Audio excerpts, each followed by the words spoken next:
تو جو صرف مسنون اعمال ہے انہی کی اجازت ہوگی، جمعے کے دن آخری جمعے کو بھی جو مسنون اعمال ہیں صرف انہی کی اجازت ہوگی۔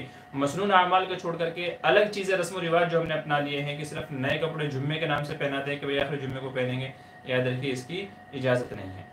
ساتھ میں یہ بھی دیکھا ہے کہ جو ہمارے ائمہ اکرام ہوتے ہیں، علماء خطبہ ہوتے ہیں مسجدوں میں، وہ الوداعی خطبہ پڑھتے ہیں، آخری جمعے کو وہ الوداعی خطبہ پڑھتے ہیں جس میں الوداع والوداع یا شہر رمضان، الوداع الوداع یا فراق شہر رمضان، تو اس طرح کے الوداع یا فراق اس طرح کے بہت سارے الفاظ استعمال کرتے ہیں کہ بھئی یہ الوداعی جمعہ ہے، ہمارے سے جا رہا ہے، جدا ہو رہا ہے، بچھڑ رہا ہے، تو اس طرح کا خطبہ دیتے ہیں۔ یاد رکھیے اس آخری خطبے کی بھی کوئی حقیقت نہیں ہے، بلکہ اس کو پڑھنا بھی نہیں چاہیے، بہتر یہی ہے چونکہ یہ آہستہ آہستہ ایک رسم کی شکل اختیار کرتی جا رہی ہے کہ بھئی الوداعی جمعے کو یہ الوداعی خطبہ ہم کو پڑھنا ہے جس میں الوداع الوداع، ٹھیک ہے، تو یہ اس طرح کے الفاظ استعمال ہوتے ہیں۔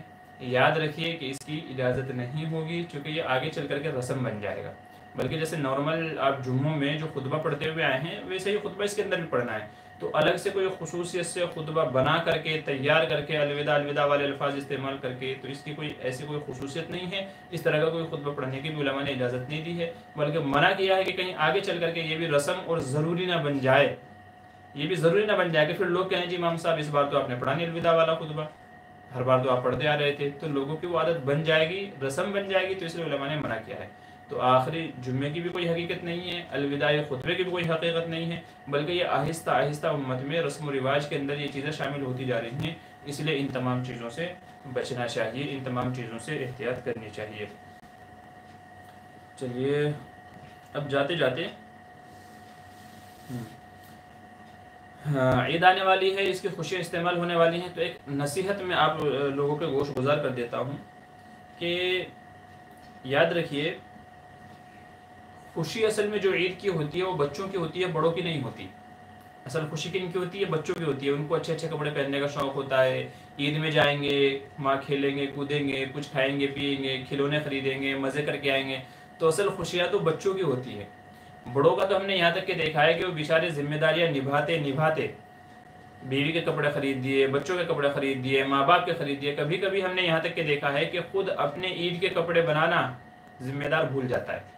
جو ہیڈ آف دا فیملی ہوتا ہے، مین کا جو اصل گھر کا جو ممبر ہوتا ہے، مین ہوتا ہے، تو کبھی کبھی وہ بچوں کی ذمہ داریاں نبھاتے نبھاتے اپنے کپڑے، اپنے جوتے، اپنے چپل، سب چیزیں شاپنگ کرنا بھول جاتا ہے، بلکہ وہ سمجھتا ہے کہ میرے بچوں نے کر لی، ان کو دیکھ کے خوش ہو جاتا ہے کہ میرے بچوں نے عید کی شاپنگ کر لی، اچھے سے خوش ہو رہے ہیں، تو وہ بھی انہیں میں خوش ہو جاتا ہے۔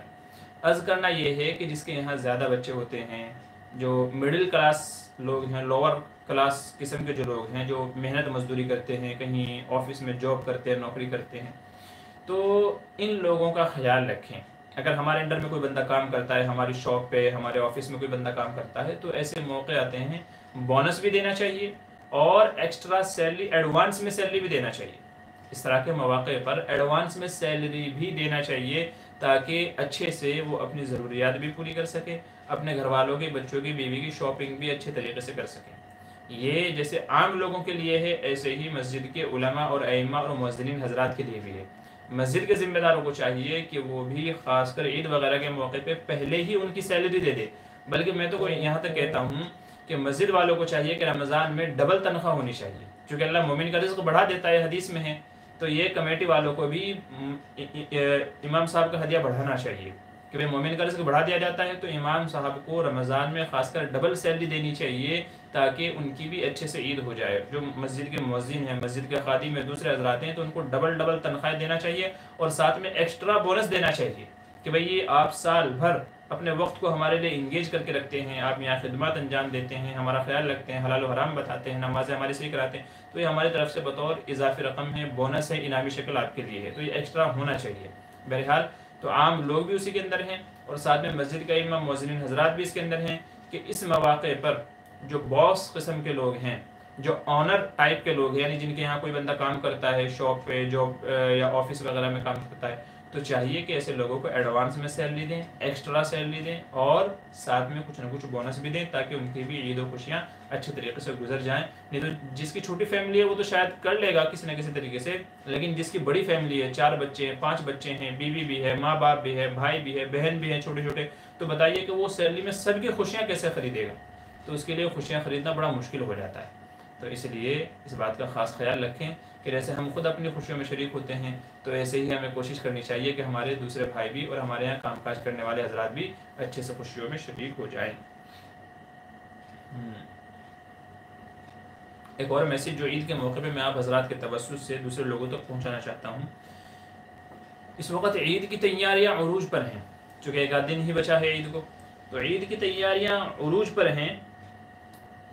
نمبر ایک بات تو یہ ہے کہ جو عید کی جو رات ہوتی ہے، اعلان ہو جاتا ہے بھائی چاند دکھ گیا ہے کل عید ہے، تو لوگ آج کی رات کو لہو و لعب میں، باتوں میں، گھومنے پھرنے میں، ملنے جلنے میں اور بازاروں میں شاپنگ میں گزارتے ہیں۔ یاد رکھیے کہ یہ رات لیلۃ الجائزہ، انعام والی رات ہے۔ اس رات کے بہت بڑے فضائل ہیں، حدیث میں بہت بڑے فضائل ہیں، انعام کی رات ہے یہ رات۔ تو اس رات کو فالتو باتوں میں، تفریح میں، گھومنے پھرنے میں، بات چیت میں، ملنے ملانے میں اور بازاروں میں شاپنگ میں نہیں گزارنی چاہیے۔ یہ بڑی محرومی کی بات ہے کہ جب انعام ملنے کی رات آئے بندہ بھاگ جائے، جب انعام ملنے کا نمبر آئے اور انعام ملنے کی رات آئے تو بندہ بھاگ جائے وہاں سے کہ مجھے نہیں چاہیے، میں تو گھومنے جا رہا ہوں، میں تو ملنے جا رہا ہوں دوستوں سے، میں تو گپے شپے لڑانے جا رہا ہوں، میں تو شاپنگ کرنے جا رہا ہوں یا جا رہی ہوں۔ تو مرد ہوں اور عورتوں ہوں دونوں کو نصیحت ہے کہ لیلۃ الجائزہ، عید کی جو رات ہے، اسے بھی عبادت میں گزارنی چاہیے، اسے بھی عبادت میں ہی گزارنی چاہیے کہ جیسے پورے رمضان ہم نے عبادت کی ہے، دل لگا کر کے، دل جمی سے، ثواب کی امید کرتے ہوئے جیسے پورے رمضان ہم نے عبادت کی ہے، لیلۃ الجائزہ میں ان سب سے بڑھ کر کے عبادت کرنی چاہیے کہ آج انعام ملنے کی رات ہے تو میں اپنے رب کو، اپنے مولا کو، اللہ کو راضی کر کے انعام لوں گا، اور میرا انعام کیا ہوگا؟ اللہ کی رضا، مغفرت، بخشش کے پروانے۔ تو اس لیے عید کی رات کو بھی زیادہ سے زیادہ عبادت کر کے اللہ کو راضی کرنے کی فکر کرنی چاہیے۔ ہمارے یہاں دیکھنے میں یہ ہوتا ہے کہ لوگ بازاروں میں شاپنگ کرنے بھاگ جاتے ہیں کہ بھائی کل چلو، کل تو عید ہے، کل تو عید ہے تو بس چھٹی ہو گئی، رمضان گیا تو اب چھٹی ہو گئی ہماری۔ ایسا نہیں ہے، لیلۃ الجائزہ جو عید کی رات ہے اس رات میں بھی عبادت کرنی چاہیے۔ ساتھ میں اپنے دلوں کو بغض سے، حسد سے، کینہ سے، نفرت سے، ہر قسم کی دشمنی سے پاک صاف کر لے، کیونکہ وہ غالباً علامہ اقبال کا شعر ہے یا کسی اور شاعر کا شعر ہے کہ دل پاک نہیں تو پاک ہو سکتا نہیں انسان۔ انسان پاک نہیں ہو سکتا اگر دل پاک نہیں ہے، دل پاک نہیں تو پاک ہو سکتا نہیں انسان، ورنہ ابلیس کو بھی آتے تھے وضو کے فرائض بہت۔ تو ابلیس شیطان بھی بڑا علامہ فہامہ تھا، لیکن حضرت آدم علیہ السلام کے تعلق سے دل میں حسد بھرا ہوا تھا کہ میں اس کو کیسے سجدہ کروں، یہ مجھ سے افضل کیسے ہو سکتا ہے۔ نتیجہ کیا ہوا؟ اللہ نے بھگا دیا اپنے یہاں سے، چل بھاگ یہاں سے، تو راندہ درگاہ کر دیا، آج تک اس کے اوپر لعنت اور پھٹکار برس رہی ہے۔ تو دلوں کو یہ عید کا موقع ہے، اگر چاہتے ہیں کہ اللہ تعالی ہماری مغفرت کے فیصلے فرمائے تو دلوں کو بغض سے، حسد سے، نفرت سے، عداوت سے، دشمنی سے، تمام کمیوں کوتاہیوں سے، تمام جرموں سے پاک صاف کر لیں، تب جا کر کے اللہ تبارک و تعالیٰ کی رحمت کاملہ، مغفرت کاملہ متوجہ ہوگی، اور صحیح معنوں میں ہم رمضان کے اندر اپنی مغفرت کروانے والے بنیں گے۔ ورنہ یاد رکھیں کہ عبادت تو کی مگر دل میں دشمنیاں بھی ہیں، دل میں حسد بھی بھرا ہوا ہے، دل میں کینہ بھی بھرا ہوا ہے، تو بتائیے کہ اللہ تعالیٰ ایسے بندے کی معافی کیسے فرمائیں گے؟ بلکہ یہاں تک فرمائے گا کہ شب قدر میں، 15 شعبان کو، جی شب مغفرت میں، شب برات میں 15 شعبان کو جن لوگوں کی مغفرت نہیں ہوتی ان میں سے وہ لوگ ہیں جن کے آپس میں دشمنی ہو اور جن کے دلوں میں حسد اور کینہ ہو، تو ان کی معافی نہیں ہوتی۔ تو یہ لیلۃ الجائزہ عید کا موقع ہے، بڑے بڑے انعامات ملنے والے ہیں، مغفرت کے انعامات ملنے والے ہیں۔ اگر ہمارا دل حسد سے، کینہ سے پاک نہیں ہوگا تو یاد رکھیں مغفرت کاملہ بھی ہماری طرف، اللہ کی طرف سے متوجہ نہیں ہوگی۔ تو اس لیے اس موقع پر سب اپنے بھائیوں سے گلے ملیں، خوشی کے ساتھ میں ملیں، اپنے جو بھی پیچھے ہم سے کمیاں کوتاہیاں ہو چکی ہیں انسان ہیں تو ان کی معافی تلافی کریں، دنیا ہی میں معافی تلافی کر کے آپس میں بھائی چارگی قائم کر لیں، ایک دوسرے کے حقوق کو ادا کر لیں، جو بھی آپس میں دوریاں تھیں ان دوریوں کو ختم کر کے عید کے موقع پر ایک دوسرے کے گھر جائیں، گلے ملیں، عید کی مبارکباد دیں اور خوشیاں بانٹیں، جتنی بھی ہو سکے خوشیاں بانٹیں، تو دلوں کو ہر قسم کے عیوب سے، ہر اس چیز سے صاف کر لیں اور اپنے دل کو ایک دم خالی رکھیں، اللہ کی رضا کے لیے سب سے معافی، عفو درگزر اور معافی تلافی کا یہ عمل کریں۔ ہمارے یہاں لوگ یہ سمجھتے ہیں کہ جی اچھے کپڑے پہننے کا نام عید ہے، ٹھیک ہے، سیویاں پکانے کا، کھانے پکانے کا اور عطر پرفیوم لگانے کا نام عید ہے۔ ایک شاعر نے صحیح معنوں میں عید کسے کہتے ہیں، صحیح معنوں میں عید کسے کہتے ہیں اس کو ذکر کیا ہے کہ صحیح معنوں میں عید کسے کہتے ہیں۔ سنیے اشعار میں اس نے بیان کیا ہے کہ عید اصل میں کس شخص کی ہے، تو وہ میں اشعار آپ کے سامنے پڑھ کر کے سنا رہا ہوں۔ یہ اشعار کیسے لگے اور صحیح بھی ہیں کہ نہیں ہیں، حقیقت پر مبنی ہے کہ نہیں ہے، ٹرو ہے کہ نہیں ہے، سچ بولا ہے کہ نہیں بولا ہے، آپ کمنٹ کر کے مجھے ضرور بتائیے گا۔ شاعر کہتا ہے لیس العید لمن لبس الجدید، کہ عید اس کی نہیں ہے جس نے نئے نئے کپڑے پہنے ہیں، انما العید لمن خاف بالوعید، عید تو اس کی ہے جو اللہ کے خوف اور اللہ کی پکڑ سے ڈر گیا۔ تو نئے کپڑے پہننے کا نام عید نہیں ہے، بلکہ جو اللہ کی پکڑ اس کے خوف سے ڈر گیا، عید تو اصل اس کی ہے۔ لیس العید لمن تبخر بالعود، عید اس کی نہیں ہے کہ جس نے عود سے، عطر سے، پرفیوم سے اپنے آپ کو مزین کیا ہے، عید کے پرفیوم کے چھڑکاؤ اپنے اوپر کیے ہیں، عمدہ عمدہ خوشبوئیں استعمال کی ہیں، عید اس کی نہیں ہے۔ بلکہ انما العید لمن تاب ولا یعود، بلکہ عید تو اس کی ہے کہ جس نے پکی سچی توبہ کر لی اور وہ پھر کبھی گناہ نہ کرے، پھر وہ کبھی گناہ نہ کرے، پکی سچی توبہ کر لی ہے تو اصل میں عید تو اس کی ہے۔ لیس العید لمن نصب القدور، عید اس کی نہیں ہے کہ جس نے گھروں میں اچھے اچھے کھانے پکوان بنائے ہیں، اچھے اچھے ڈشیں تیار کی ہیں، اس کی عید نہیں ہے۔ انما العید لمن سعد بالمقدور، بلکہ عید تو اس کی ہے کہ جس نے حتی الامکان نیک بننے کی کوشش کی ہے، جس نے پوری کوشش صرف کر دی ہے، خرچ کر دی ہے کہ میں کیسے نیک بندہ بن جاؤں، متقی پرہیزگار دیندار بندہ بن جاؤں، تو عید تو کیا ہے، اس کی ہے۔ آگے سنیے، لیس العید لمن تزین بزینت الدنیا، کہ عید اس کی نہیں ہے جس نے دنیاوی اعتبار سے زیب و زینت اختیار کی، اچھے کپڑے پہنے، نئے جوتے پہنے، نئے چپل پہنے، نئی نئی چیزیں پہنی ہیں، تو جس نے دنیاوی زیب و زینت اختیار کی ہے۔ لیس العید لمن تزین بزینت الدنیا، عید اس کی نہیں ہے، بلکہ انما العید لمن تزود بزاد التقوی، عید تو اس کی ہے کہ جس نے آخرت کے لیے تقوی اور پرہیزگاری کو اختیار کر لیا ہے، جو متقی بن گیا ہے، عید تو اصل میں اس شخص کی ہے۔ لیس العید لمن رکب المطایا، عید اس کی نہیں ہے کہ جو سواریوں پہ سوار ہو کر کے عیدگاہ کے لیے جا رہے ہیں، سواریوں پہ سوار ہو کر کے یہاں ملنے جا رہے ہیں، وہاں ملنے جا رہے ہیں، تو سواریوں پہ سوار ہو کے جو جا رہے ہیں، گھوم پھر رہے ہیں، عید ان کی نہیں ہے۔ انما العید لمن ترک الخطایا، عید تو اس کی ہے کہ جس نے گناہوں کو چھوڑ دیا، جس نے خطاؤں کو، جرموں کو چھوڑ دیا، تو عید تو اس کی ہے۔ لیس العید لمن بسط البساط، عید ان کی نہیں ہے جنہوں نے اپنے گھروں میں صاف صفائی کی ہے، اچھے اچھے قالینیں بچھائی ہیں، اچھے اچھے چادریں بچھائی ہیں، تو جنہوں نے اپنے گھر کو سجایا، بناؤ سنگار کیا ہے، عید ان کی نہیں ہے۔ انما العید لمن جاوز الصراط، عید تو اس کی ہے جو پل صراط کو پار کر گیا، جس نے اتنے نیک اعمال اور اعمال کا ذخیرہ اپنے پاس جمع کر لیا کہ جس سے پل صراط پر سے کامیابی کے ساتھ گزر جائے، تو اصل میں عید تو اس شخص کی عید ہے۔ تو لیس العید لمن بسط البساط انما العید لمن جاوز الصراط، کہ عید تو اصل میں اس شخص کی ہے کہ جو پل صراط سے گزر گیا۔ تو یہ آپ کمنٹ کر کے بتائیے گا کہ شاعر نے صحیح معنوں میں صحیح کہا ہے کہ نہیں کہا ہے۔ مجھے تو لگتا ہے کہ ساری باتیں بالکل صحیح ہیں، جو بھی کہا گیا ہے ساری باتیں سچ ہیں۔ آپ کو کیا لگتا ہے کمنٹ کر کے ضرور بتائیے گا۔ چلیے اب چلتے ہیں ہم اپنے آج کے لائیو پروگرام کی طرف۔ یہ تو وہ تھا جو کچھ بھائیوں نے ہمارے سے سوال کیا تھا، کچھ باتیں ہمارے ذہن میں تھی جو آپ حضرات تک پہنچانی تھی، یہ تو وہ باتیں تھی۔ اب چلیے آج کے سوالات کیا ہیں ان کو دیکھ لیتے ہیں کہ آج ہمارے کن بھائیوں نے کیا کیا سوالات کیے ہیں۔ زیڈ ایچ خان کہہ رہے ہیں ملعون کسے کہتے ہیں، ملعون کے معنی کیا ہے؟ دیکھیں ملعون کے معنی ہے جس کے اوپر لعنت کی گئی ہو۔ ملعون جو ہے یہ لعنت سے بنا ہے، لعنت کے معنی پھٹکار، دھتکار، کسی کو بھگا دینا، یہ لعنت کے معنی ہوتے ہیں۔ اور اس کے معنی لعنت کے معنی ملامت و شرمندگی، افسوس، حسرت، یہ سب معنی آتے ہیں۔ ملعون اسم مفعول کا صیغہ ہے کہ جس کے اوپر لعنت ڈالی گئی ہو، جس کے اوپر لعنت پھٹکار ڈالی گئی ہو، جسے ذلیل کیا گیا ہو، اسے ملعون کہا جاتا ہے۔ جیسے شیطان کو کیا کہتے ہیں؟ شیطان ملعون۔ شیطان ملعون کیوں کہتے ہیں؟ کیونکہ اس کے اوپر اللہ کی لعنت ہے، اللہ کی طرف سے پھٹکار ہے، اللہ کی طرف سے ذلت اس کے مقدر میں لکھ دی گئی ہے، تو اس لیے کیا کہتے ہیں؟ شیطان ملعون۔ تو ملعون کے معنی ہے جس کے اوپر اللہ کی طرف سے لعنت ہو۔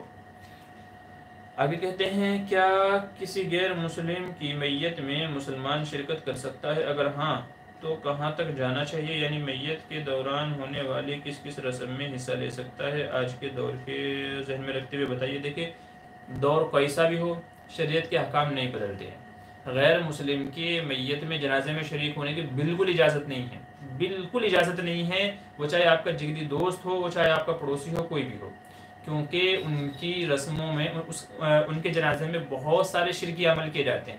نمبر ایک تو یہ مشرک کا ہی جنازہ ہے، نمبر دو اس میں بہت سارے غلط رسم و رواج کیے جاتے ہیں۔ تو اگر آپ بھی اس میں جا رہے ہو، اس کا مطلب یہ ہے کہ آپ بھی ان کے شرکیہ اعمال پر راضی ہو، آپ بھی ان کے شرکی اعمال پر راضی ہو، تبھی تو جا رہے ہو، تبھی تو جا رہے ہو۔ اور یہ چیز ایمان کے لیے خطرہ ہے، اس لیے علماء نے قطعاً منع کیا ہے دور کوئی سا بھی ہو، زمانہ کوئی سا بھی ہو، بالکل اجازت نہیں ہے اس کی۔ ہاں یہ ہے کہ آپ بعد میں جا کر کے ان کے گھر پر اظہار تعزیت کر سکتے ہیں کہ بھئی آپ کا والد چلا گیا، بھائی چلا گیا، فلاں بندہ چلا گیا، میرا عزیز، میرا دوست چلا گیا، مجھے اس کا بڑا افسوس ہے، اللہ آپ کو اس کا کوئی نعم البدل عطا فرمائے۔ تو یہ صبر و شکر کے کلمات آپ اس کو تلقین کر سکتے ہیں، بعد میں جا کر کے اظہار تعزیت آپ کر سکتے ہیں، لیکن ان کی رسموں میں، میت میں، جنازے میں شرکت کی اجازت بالکل نہیں ہے۔ اب ہر بندہ یہ دیکھ لے کہ اس کو اللہ کو راضی کرنا ہے کہ لوگوں کو راضی کرنا ہے، فیصلہ اس کے ہاتھ میں ہے۔ اللہ کی طرف سے تو حکم یہ ہے، تو اب ہر بندہ اپنے یہاں، آپ نے جو بات کہی نا کہ حالات کے اعتبار سے دیکھ لے، تو اب ہر بندہ غور و فکر کر لے کہ حالات کے اعتبار سے اسے اللہ کو راضی کرنا ہے کہ یہاں غیروں کو راضی کرنا ہے، وہ اس کی مرضی کے اوپر موقوف ہے۔ شرعی مسئلہ میں نے آپ کو بتا دیا ہے کہ اجازت نہیں ہے۔ ایم ڈی نثار کہہ رہے ہیں سر شب قدر کی علامت کیا ہوتی ہے؟ جی، فضائل اعمال میں شیخ نے کئی ساری نشانیاں جن لوگوں نے لیلۃ القدر کو دیکھی ہے اس کی ان کے تجربات کی روشنی میں، اور احادیث میں جو ایک آدھ علامت بیان کی گئی ہے اس کے اعتبار سے کچھ علامتوں کا ذکر کیا ہے کہ شب قدر ہے کہ نہیں ہے، اس کی نشانی کیا ہے، کیسے پتہ چلے گا کہ شب قدر ہے کہ نہیں ہے۔ پہلی علامت تو اس کی یہ ہے کہ وہ رات پرسکون ہوتی ہے، وہ رات پرسکون ہوتی ہے، اس رات میں ٹھنڈک ہوتی ہے، یعنی ہر آدمی اپنے دل میں ایک ٹھنڈک کی کیفیت، اطمینان، سکون کی کیفیت محسوس کرتا ہے۔ تو وہ رات سراپا سلامتی ہوتی ہے، جیسا کہ قرآن کریم میں کہا گیا سلامن، کہ رات پوری کی پوری سراپا سلامتی ہے۔ اس کا مطلب یہ ہے کہ اس رات میں جھگڑے، فساد، دنیا بھر کی چیزیں نہیں ہوتی ہیں، بلکہ ایک دم بالکل پرسکون رات ہوتی ہے، ہوا میں ٹھنڈک ہوتی ہے، اور ایک اطمینان، پیسفل آپ جسے کہہ سکتے ہیں، پیسفل، ایک اطمینان ہر بندے کے دل میں محسوس ہوتا ہے، اطمینان میسر ہوتا ہے، تو پرسکون یہ رات ہوتی ہے۔ نمبر 2، چاندنی رات ہوتی ہے، چاند جو ایک دم بالکل کھلا کھلا ہوتا ہے، روشنی کی روشنی ہوتی ہے اس رات میں، مطلب اتنی روشنی ہوتی ہے، یہ میں اپنی طرف سے کہہ رہا ہوں، اتنی روشنی ہوتی ہے کہ ہر چیز واضح طور پہ نظر آتی ہے، کہ اگر کوئی بندہ جا رہا ہے تو وہ آپ کو دکھ جائے کہ فلاں بندہ جا رہا ہے، ٹھیک ہے۔ حدیث میں تو کہا کہ کھلی کھلی رات ہوتی ہے، تو کھلی کھلی کی میں وضاحت کر رہا ہوں کہ روشن رات ہوتی ہے، ایسی روشن کہ اگر کسی بندے کو دیکھے ہاں بھائی کوئی بندہ جا رہا ہے تو نظر پڑ جائے کہ یہ فلاں بندہ ہے۔ یہ دوسری علامت ہے۔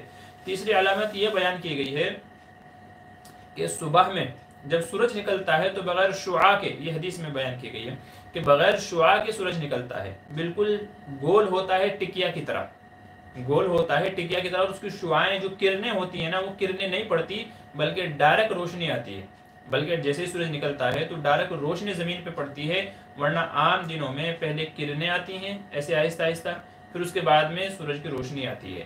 لیکن جس رات شب قدر ہو چکی ہوتی ہے، تو اس رات کے بعد جو سورج نکلتا ہے تو وہ بغیر کرنوں کے، بغیر شعاع کے نکلتا ہے۔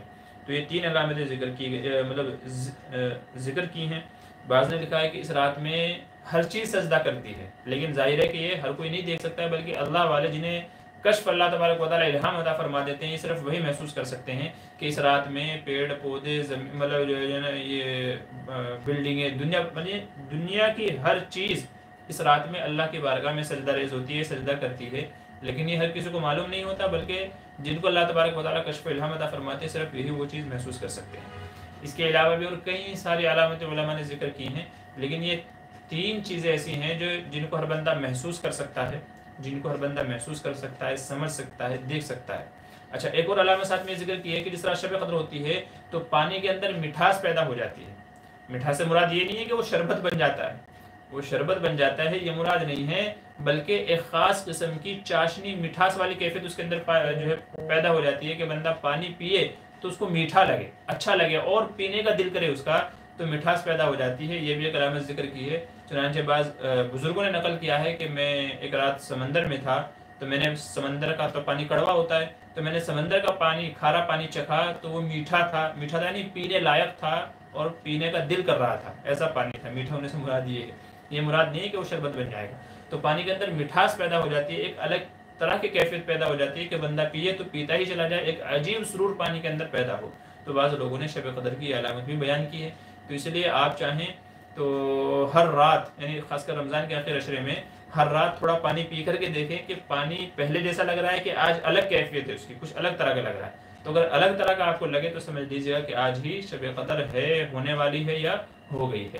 تو بہرحال یہ 3-4 علامتیں بیان کی گئی ہیں شب قدر کی۔ ایم ڈی چلیے تو ہو گیا ہے. شمشاد فاطمہ السلام علیکم. جی وعلیکم السلام. اوابین کی نماز کتنی رکعت پڑھے؟ 2 پڑھے یا 4 پڑھے؟ اوابین تو عشاء مغرب کی نماز کے بعد پڑھی جاتی ہے جو کہ 6 رکعت ہے.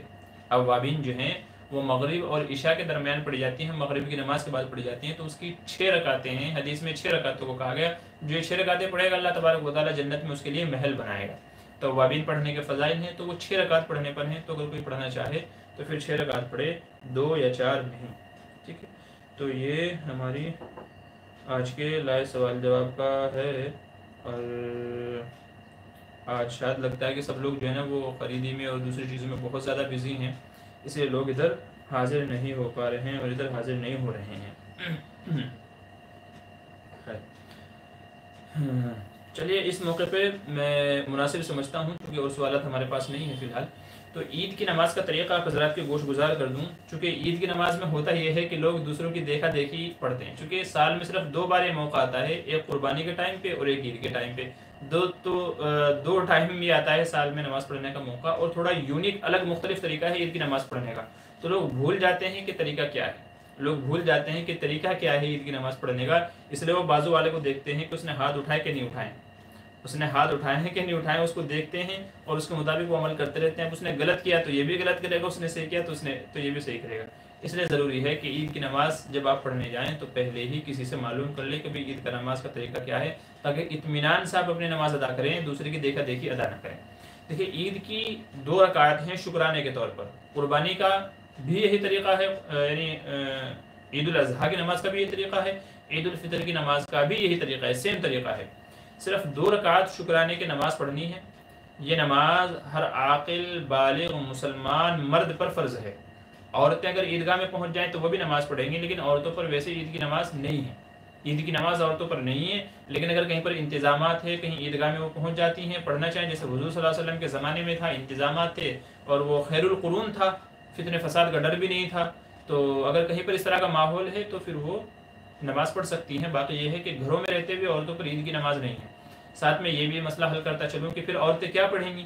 عورتیں کیا پڑھیں گی تو فرمایا کہ ان کے لیے یہ ہے کہ چاشت کا وقت ہونے کے بعد میں، ٹھیک ہے، چاشت کا وقت ہونے کے بعد میں وہ لوگ 2 رکعت نماز پڑھ لیں، انشاءاللہ اسی پر ان کو عید کا ثواب مل جائے گا. ٹھیک ہے، نہیں تقریباً 10 بجے کے آس پاس وہ عید کی نماز کی جگہ 2 رکعت پڑھ لیں اپنے گھروں میں رہتے ہوئے، انشاءاللہ اللہ تعالیٰ انہیں کو اس پر وہ ثواب مرحمت فرما دیں گے. اچھا یہ بھی مسئلہ یہاں پر واضح کر دوں کہ جس بندے کی عید کی نماز بالکل چھوٹ جائے، جس بندے کی بالکل عید کی نماز چھوٹ جائے، یا کوئی بندہ ایسی جگہ ہے کہ جہاں پہ عید کی نماز کے شرائط ہی نہیں پائے جاتے، چونکہ عید کی نماز بھی ہر جگہ نہیں ہوتی، بلکہ جہاں جمعہ ہوتا ہے وہیں عید کی نماز ہوتی ہے. چھوٹے چھوٹے گاؤں کے جہاں پر جمعہ نہیں ہوتا ہے وہ لوگ کیا کریں گے، یا کسی کی عید کی نماز چھوٹ جائے کہیں بھی نہ ملے تو وہ کیا کرے گا. ان کے لیے بھی علماء یہ فرماتے ہیں کہ یہ اپنی جگہ پر رہتے ہوئے، اپنے مقام پر رہتے ہوئے 2 رکعت نماز پڑھ لے چاشت کے وقت میں، تو انشاءاللہ یہی یعنی نارمل طریقے سے 2 رکعت نفل پڑھ لیں، انشاءاللہ اللہ تعالیٰ ان کو بھی وہی عید کی نماز کا ثواب مرحمت فرمائے گا. تو یہ اس شخص کے لیے جہاں پر عید کی نماز نہیں ہوتی، چھوٹے چھوٹے گاؤں کھیڑے ہیں وہاں پر، جس بندے کی عید کی نماز بالکل چھوٹ گئی ہے تو وہ کیا کرے، تو اس کے لیے یہ مسئلہ ہے. اور عورتوں کے لیے بھی یہ مسئلہ ہے کہ گھروں میں رہتے ہوئے 2 رکعت پڑھیں، انشاءاللہ اسی پر ان کو ثواب مل جائے گا. اب آتے ہیں عید کی نماز کے طریقے کی طرف کہ عید کی نماز کا طریقہ کیا ہے. تو 2 رکعت ہیں اور یہ واجب ہیں ہر مسلمان مرد پر، عقل مند پر، بالغ کے اوپر. تو جو بھی بالغ ہے، عقل مند ہے اور شہر کے اندر ہے جہاں پر جمعہ ہوتا ہے تو ہر اس شخص کے اوپر واجب ہے. واجب کا مطلب یہ ہے اگر بغیر شرعی عذر کے چھوڑے گا تو گنہگار ہوگا، بغیر شرعی عذر کے چھوڑے گا تو گنہگار ہوگا. واجب ہونے کا مطلب یہ ہے. تو عیدگاہ میں جائیں گے، 2 رکعت نماز پڑھیں گے. 2 رکعت نماز پڑھنے کا طریقہ یہ ہے. 2 رکعت پہلے تو نیت آپ سمجھ لیں، نیت کیا کریں گے. نیت ہم کو یہ کرنی ہے 2 رکعت نماز واجب عید الفطر یا واجب عید الاضحیٰ. 2 رکعت نماز واجب عید الاضحیٰ اللہ تعالیٰ کے واسطے پڑھ رہا ہوں، رخ میرا کعبہ شریف کی طرف ہے، پیچھے اس امام کے ہیں اور اللہ اکبر، بس یہ دل میں نیت کرنی ہے. ٹھیک ہے، اگر آپ صرف اتنی نیت کر لیں گے کہ 2 رکعت نماز عید الفطر، تو بھی آپ کی نیت ہو گئی ہے، تو بھی آپ کی نیت ہو گئی ہے. لیکن ہمارے بزرگ جو بتاتے ہیں تو وہ ہمارے جو بڑے اکابرین نے جو لکھا ہے تو نیت پروپر اس طریقے سے کرے تاکہ اس میں ساری چیزیں آپ کی آ جائیں کہ بھائی 2 رکعت نماز ہے اللہ کی رضا، یعنی میں کسی دکھاوے کے لیے نہیں پڑھ رہا ہوں بلکہ اللہ کی رضا کے لیے پڑھ رہا ہوں، اور میرا رخ بھی صحیح ہے، قبلے کی طرف میرا رخ ہے، اور امام کی اقتداء اور اتباع تو آپ کو کرنی ہے. اگر اقتداء کی نیت نہیں کریں گے تو آپ کی نماز نہیں ہوگی. تو امام کی اتباع کی اقتداء کی نیت بھی کرنی ہے. تو اس لیے 3-4 چیزیں جمع کر لیتے ہیں تو ان کو الفاظ میں اس طریقے سے بولتے ہیں. یاد رکھیے یہ ضروری نہیں ہے, میں پھر سے کہہ رہا ہوں کہ یہ ضروری کوئی فرض نہیں ہے, بہتر ہے کہ اس طریقے سے نیت کر لے تاکہ ہر چیز کی کلیئرلی سمجھ میں آ جائے. 2 رکعت نماز واجب عید الفطر واسطے اللہ تعالیٰ کے, رخ میرا کعبہ شریف کی طرف, پیچھے اس امام کے اللہ اکبر, یہ کہہ کر کے آپ کو نیت باندھ لینی ہے. پہلی رکعت میں ثنا پڑھنے کے بعد میں امام صاحب 3 تکبیریں کہیں گے. چونکہ عید کی نماز میں 6 زائد تکبیریں کہی جاتی ہیں. کتنی؟ 6 زائد تکبیریں عید کی نماز میں کہی جاتی ہیں. تو اس لیے, اور یہ 6 زائد تکبیریں کہنا یہ بھی واجب کے درجے میں ہے, یہ بھی واجب ہے, کوئی تکبیر چھوڑنی نہیں ہے, کوئی تکبیر چھوڑنی نہیں ہے. تو یہ 6 زائد تکبیریں کہنی ہیں. 3 تکبیریں پہلی رکعت میں ہیں, 3 تکبیریں بعد کی رکعت میں ہیں. تو پہلی رکعت میں امام صاحب ثنا پڑھیں گے, اور ثنا پڑھنے کے بعد سورہ فاتحہ کی قرأت سے پہلے, سورہ فاتحہ کے ثنا کے جسٹ بعد میں 2 مرتبہ اللہ اکبر کہیں گے. اللہ اکبر کہہ کر کے ہاتھ چھوڑ دیں گے, نارمل باندھیں گے نہیں. شروع میں آپ نے تکبیر تحریمہ کہہ کر کے اللہ اکبر ہاتھ باندھ لیے ہیں. اب ثنا پڑھیں گے, ثنا پڑھنے کے بعد میں اللہ اکبر کہہ کر کے ہاتھ چھوڑ دیں گے, اللہ اکبر کہہ کر کے ہاتھ چھوڑ دیں گے, اللہ اکبر تیسری مرتبہ کہہ کر کے ہاتھ باندھ لیں گے. یہ سینے پہ باندھ رہا ہوں, اس کا مطلب یہ نہیں ہے کہ میں سینے پہ ہاتھ باندھنے کا قائل ہوں, نیچے ہی باندھنا ہے, لیکن چونکہ آپ کو دکھے گا نہیں اس لیے سینے پہ باندھ کے دکھاتا ہوں آپ کو. تو ثنا کے بعد میں 3 تکبیریں کہنی ہیں, شروع کے 2 میں ہاتھ چھوڑنے ہیں, اور تیسری میں اللہ اکبر کہہ کر کے ہاتھ باندھ لینے ہیں. اب امام صاحب سورہ فاتحہ پڑھیں گے, کوئی دوسری سورت ساتھ میں ملائیں گے, رکوع کریں گے, سجدہ کریں گے. پہلی رکعت مکمل ہو گئی. دوسری رکعت کے لیے اب امام صاحب کھڑے ہوئے ہیں. دوسری رکعت میں سورہ فاتحہ پڑھی جائے گی, اس کے ساتھ میں کوئی دوسری قرأت کی جائے گی, اور پھر اس کے بعد میں رکوع میں جانے سے پہلے یاد رکھیے, رکوع میں جانے سے پہلے 4 تکبیریں کہی جائیں گی. ٹوٹل کتنی کہی جائیں گی؟ 4 تکبیریں کہی جائیں گی. رکوع میں جانے سے پہلے 4 تکبیریں کہی جائیں گی. پہلی تکبیر اللہ اکبر کہیں گے, ہاتھ چھوڑ لیں گے, اللہ اکبر کہیں گے, ہاتھ چھوڑ لیں گے, اللہ اکبر کہیں گے, ہاتھ چھوڑ لیں گے. اور چوتھی تکبیر اب کہی جائے گی رکوع کے لیے, تو ہاتھ نہیں اٹھانے ہیں, 3 میں ہاتھ اٹھانے ہیں. چونکہ وہ 3 زائد تکبیریں کہی جا رہی ہیں تو ان میں ہاتھ اٹھانے ہیں, چھوڑ دینے ہیں, باندھنے نہیں ہیں بلکہ چھوڑ دینے ہیں. چوتھی تکبیر کہی جائے گی رکوع کے لیے, تو آپ اللہ اکبر کہہ کر کے رکوع میں چلے جائیں, رکوع سے اٹھے, سجدہ کریں, آپ کی نماز مکمل ہو گئی. تو یہ تھی 2 رکعت نماز واجب 6 زائد تکبیروں کے ساتھ میں. تو 3 پہلی رکعت میں ہیں, 3 بعد کی رکعت میں ہیں. یاد رکھنے کا آسان سا طریقہ یہ ہے کہ پہلی رکعت میں قرأت سے پہلے ہے, یہ پوائنٹ کی بات ہے, پہلی رکعت میں قرأت سے پہلے ہیں 3 تکبیریں, 2 میں ہاتھ اٹھا کر کے چھوڑ دیں گے, اور تیسری میں باندھ لیں گے چونکہ آگے قرأت ہونی ہے. اور آخری رکعت میں اخیر میں ہے, یعنی قرأت کے بعد میں ہے. پہلی رکعت میں قرأت سے پہلے ہے, بعد والی رکعت میں قرأت کے بعد ہے. پہلی رکعت میں 3 ہیں, 2 میں ہاتھ چھوڑنے ہیں, 1 میں باندھنے ہیں. بعد والے میں 4 ہیں, 3 میں ہاتھ چھوڑنے ہیں, اور چوتھی میں سیدھا رکوع کے اندر چلے جانا ہے. تو یہ عید کی نماز کا آسان سا طریقہ ہے. پھر آگے رکوع ہوگا, سجدہ ہوگا, اور دعا وغیرہ ہوگی, تو وہ تو کوئی بڑا مسئلہ نہیں ہے. لیکن عید کی اس نماز کے طریقے میں چونکہ تھوڑا سا یونیک ہے یہ, تو اس لیے لوگ کنفیوز ہو جاتے ہیں. اس میں کیا ہوتا ہے, لوگ کنفیوز ہو جاتے ہیں کہ اب ہم عید کی نماز کیسے پڑھیں گے. تو وہ دوسرے کی دیکھا دیکھی کرتے ہیں, اگر اس نے صحیح کیا تو یہ بھی صحیح ہو جائے گا, اور اگر اس نے غلط طریقے سے پڑھا ہے تو آپ کی نماز بھی غلط ہو جاتی ہے. اس لیے ضروری ہے کہ عید کی نماز سے پہلے آپ عید کی نماز کا طریقہ سیکھ لیں, تاکہ آپ کو پتہ ہو, آپ کانفیڈنس کے ساتھ, اطمینان اور یقین کے ساتھ میں اپنی نماز کو مکمل کریں. اب چلیے, ہمارے کچھ بھائیوں نے اور سوال بھیجے ہیں. شمشاد فاطمہ کہہ رہے ہیں کہ عید 2 کو ہے یا 3 کو ہے. امید یہ ہے کہ 3 کو ہے. ہمارے یہاں جو ہندوستان وغیرہ کے اندر جو آس پڑوس کے ممالک ہیں, ان میں عید انشاءاللہ منگل کے دن ہوگی. کب ہوگی؟ انشاءاللہ منگل کے دن ہوگی, ٹیوزڈے کو ہوگی. مولانا سمیر الدین قاسمی صاحب ہیں, میں ان کو اپنے استاذ کے درجے میں مانتا ہوں, ماشاءاللہ بڑی محبت مجھ سے کرتے ہیں, اور ابھی عید کا ہدیہ بھی انہوں نے مجھے ماشاءاللہ بھیجا ہے. تو ان کی کلپ آئی تھی, بہت پہلے ہی انہوں نے بتا دیا تھا, بلکہ کسی کو عید کے بارے میں جاننے کی اتنی جلدی تھی کہ غالباً 6 یا 7ویں رمضان کو ہی کسی نے پوچھ لیا کہ حضرت اس بار عید کتنی تاریخ ہوگی.